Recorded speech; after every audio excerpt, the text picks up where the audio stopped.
تو implementation of خلافہ میں نے عرض کیا کہ جب تک نبوت جاری تھی اس کی کیفیت اور تھی، نبوت کے اختتام کے بعد اب یہ کلیکٹیو وائسرنسی آف دی مسلمز۔ تیسری بحث ہے عہد حاضر میں نظام خلافت کی کیا شکل بنے گی۔ اس کو میں 3 ذیلی حصوں میں تقسیم کر رہا ہوں۔ پہلی بات جو ذرا بولڈ سٹیٹمنٹ ہے اور چونکا دینے والا بھی ہے، آج سے کوئی 15 سال پہلے میں نے یہ بات کہی تھی تو مجیب الرحمان شامی صاحب نے ایک بڑا پوسٹر شائع کر دیا تھا میرے اس قول پر مبنی، اور ایک اپنا جو پرچہ تھا اس کا ایک خاص نمبر شائع کیا تھا۔ میں نے یہ کہا تھا کہ خلافت راشدہ کا ایگزیکٹ ریپلیکا اب دوبارہ دنیا میں کبھی نہیں آ سکتا۔ بظاہر بڑا شاکنگ سٹیٹمنٹ ہے کسی مسلمان کے لیے کہ خلافت راشدہ کا، لیکن لفظ جو ہے ایگزیکٹ ریپلیکا، اس کی پوری کاربن کاپی دوبارہ دنیا میں نہیں آ سکتی۔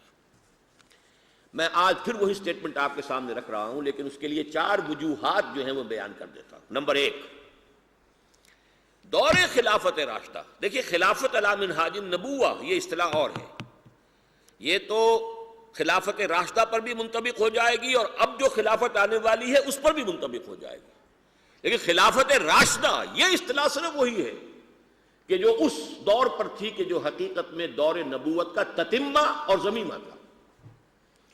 اب نہ نبوت آئے گی نہ وہ خلافت راشدہ، وہ زمیمہ یا تتمہ اب نہیں آ سکتا۔ جب اصل ہی نہیں ہے تو زمیمہ اور تتمہ کیسے؟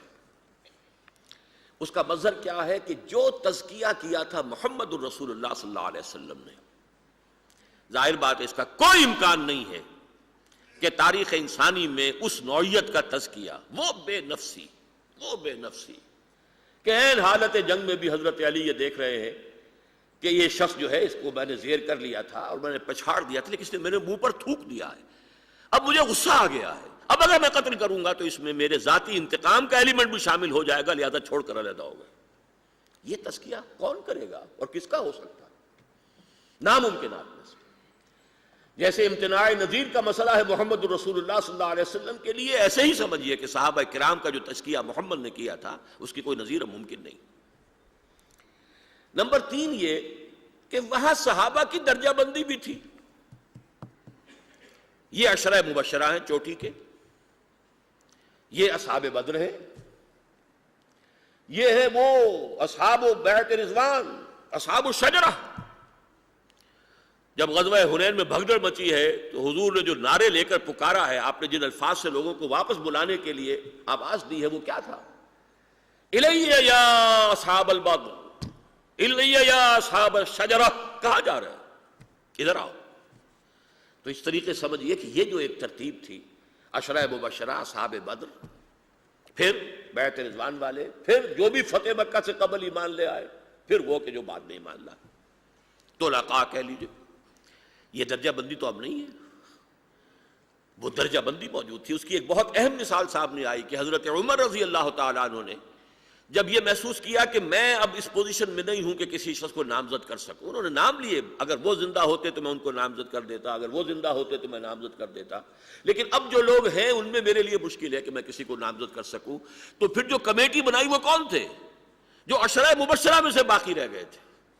ابو بکر جا چکے، عمر جا رہے ہیں، اب باقی جو رہ گئے تھے ان میں سے بھی ایک کے بارے میں کہہ دیا کہ تم چونکہ میرے بہنوئی ہو، تم اس کے اندر شریک تو ہوگے، مشورے میں تمہاری رائے نہیں ہوگی۔ تو یہ اصحاب جو عشرہ مبشرہ تھے ان کی کمیٹی بن گئی۔ یہ درجہ بندی تو اب موجود نہیں۔ چوتھے یہ کہ وہ معاشرہ قبائلی معاشرہ تھا، ایلڈرز آف دی کلینز بیٹھ جائیں، ایلڈرز آف دی ٹرائبز، ان کا مشورہ ہو جائے۔ یہ بیلٹ باکس اور ایک ایک شخص سے رائے لینا، یہ ایکسرسائز ان فیوٹیلیٹی ہوتی ہے، اس کا کوئی امکان نہیں تھا، نہ کوئی فائدہ تھا۔ یہ 4 اسباب ہیں جن کے تحت اب exact carbon copy, exact replica of خلافت راشدہ ناممکن ہے۔ Much water has flown down the river of time, بہت سا وقت پانی گزر چکا ہے وقت کے دریا میں۔ کون سیاہی گھول رہا ہے وقت کے بہتے دریا میں؟ تو بڑی سیاہی بھی گھلی ہے، بہت سا پانی جو ہے بہہ گیا ہے۔ اب ایگزیکٹ وہ نہیں آئے گا، اب کیا ہوگا؟ یہ دوسری بحث ہے، ذیلی بحث اس تیسری بحث کی۔ اب ہمیں ایک اصول بنانا پڑے گا کہ ہمیں اصول لینے ہوں گے عہد نبوی اور دور خلافت راشدہ سے۔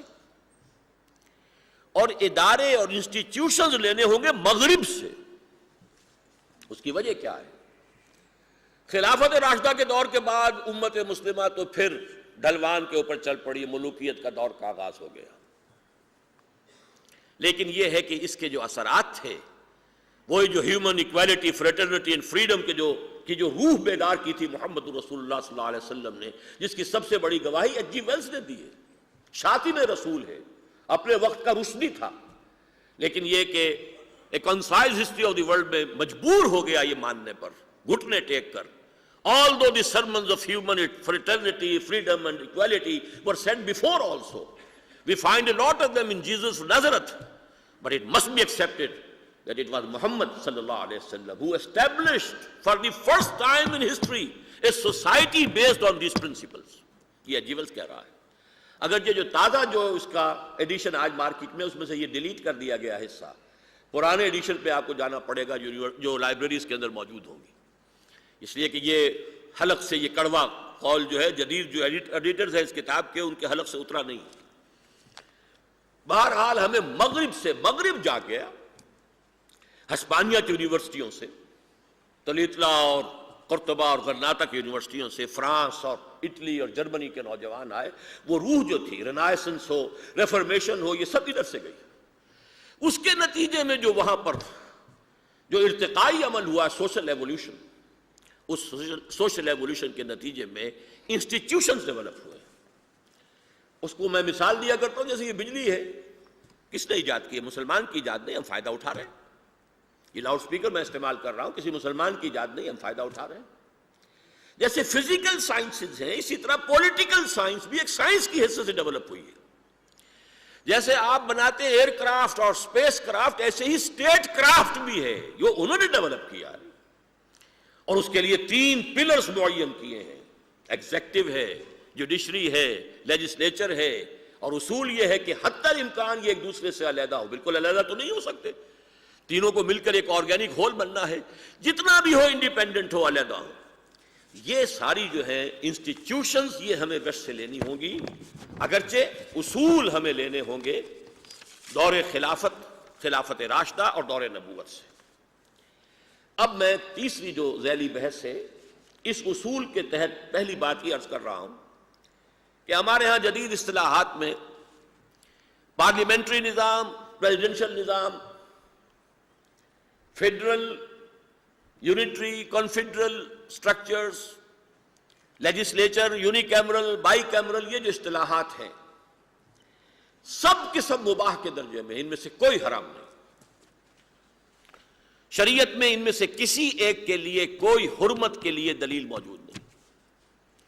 در حقیقت یہی وہ بات تھی، آپ کو یاد ہوگا ایک زمانے میں اے بروہی صاحب نے چیلنج کیا تھا، قرآن مجید میں کوئی دستور نہیں ہے ریاست کا، کوئی ثابت کر دے تو میں اتنے 1000 روپے، پتہ نہیں 10,000 تھے کتنے تھے، میں انعام دوں گا. وہ بات یہی تھی کہ آج کل جب ہم دستور کی بات کرتے ہیں تو اصل مسائل تو یہ سامنے آتے ہیں. پارلیمانی نظام ہو، پریزیڈنشل نظام ہو، کون سا نظام ہو، فیڈرل ہو، یونٹری ہو کہ کون سا نظام ہو، ان میں سے کوئی نظام قرآن نے تو طے نہیں کیا. لہذا ان کا کہنا یہ تھا کہ کوئی دستور اسلام میں موجود نہیں.